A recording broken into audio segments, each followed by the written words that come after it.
Who's ready to be a human metronome? Because today we're going to break down Hast in Thumbstyle. So in my opinion, this track is a blast with its relentless, in-your-face driving beat. And while rhythmically not terribly complex, this isn't extreme, and it tests players in two key fundamental skills. The first is in how well a player can consistently maintain accurate tempo over long periods of time, and the second is in how accurate a player can be in striking a note with two fingers simultaneously. In other words, lots of double taps. Now, because this is a test of extended periods of consistent tempo, it makes sync calibration on your device incredibly important. I found the best results when using my base sync value with no adjustments. If you're still trying to hone in sync on your device, I recommend watching my tutorial on the subject, to which I'll leave a link in the description below. The intro stage starts with a little bit of syncopation and jumps right into the main motif with a strong, driving eighth note feel. So I'll stop here to begin the breakdown after the baby flat spin, because when I see a rest on this track, I just can't help myself. Antics aside, the charting in this track is what I like to call additive, meaning each section is very similar in feel, but adds a slight complexity to build on what was done in the previous sections. Section 2 begins this progression by starting with eighth notes on the offbeat that follow along to the hi-hats, so listen for that.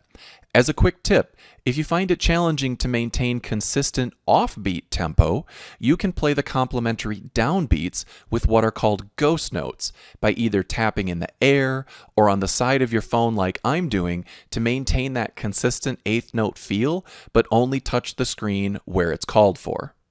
Moving into stage 3, it adds upon stage 2, and the same simplistic eighth note feel is maintained, but the downbeats in the bass drum are brought into the left lane. Now the swipes in both stage 2 and 3 are very straightforward, but as a tip, even though swipes are more forgiving than regular notes, I really recommend trying to play them in time the way they're meant to be played, because it helps you maintain that consistent rhythm throughout the entire passage. Now, section 4 and beyond is where the accuracy of double taps for a player is really tested. I find that most of the double taps flow naturally from right to left or left to right, but this one in particular that shows up several times in the track, starting in the middle, hopping left and ending with a double tap in the right, can feel very unnatural.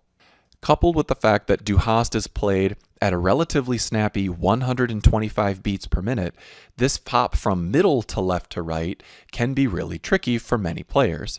So the best advice I have is to really ensure that you're starting this with a natural right and left to give you the best chance of success to hit that final double tap.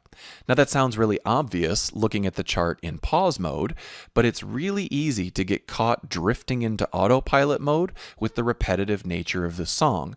So the other advice I have is to really familiarize yourself with the charting so that you anticipate when this middle left right hop is coming up so that you're mentally prepared.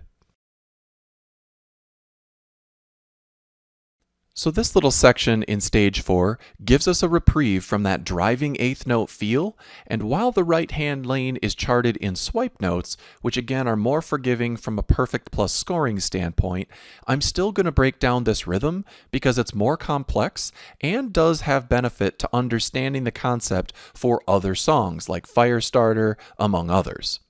So what we have here is called a polyrhythm, which is when two rhythmic feels are combined together to create a unique, complex feel. In the right-hand lane, charted to the synth line, we have a syncopated 3-beat feel. And in the left lane, charted to the driving quarter note bass drum, we have a 2-beat feel. So combined together, it gives us this pseudo 3/2 rhythm, which is technically complex, and while it's not terribly hard to score, it benefits a player from practicing this rhythm for other charts that come down the line.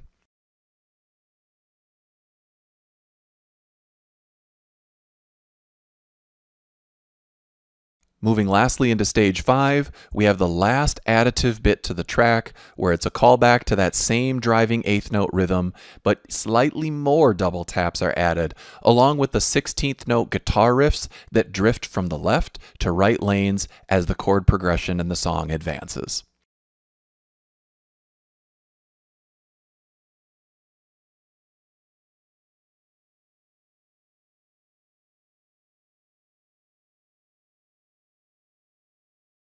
And the last part of stage 5 brings us this tricky little syncopated rhythm, but it should be very clear that it's charted to the telephone-like synth line, and after you get some practice, it's a very repetitive phrase 4 times at the end of the song. So that'll do it for this tutorial on how to play Du Hast in Thumbstyle. What did you think of these tips and tricks? Leave me a comment down below, and if you haven't already, please consider liking and subscribing to support the channel. Thanks again, we'll see you next time.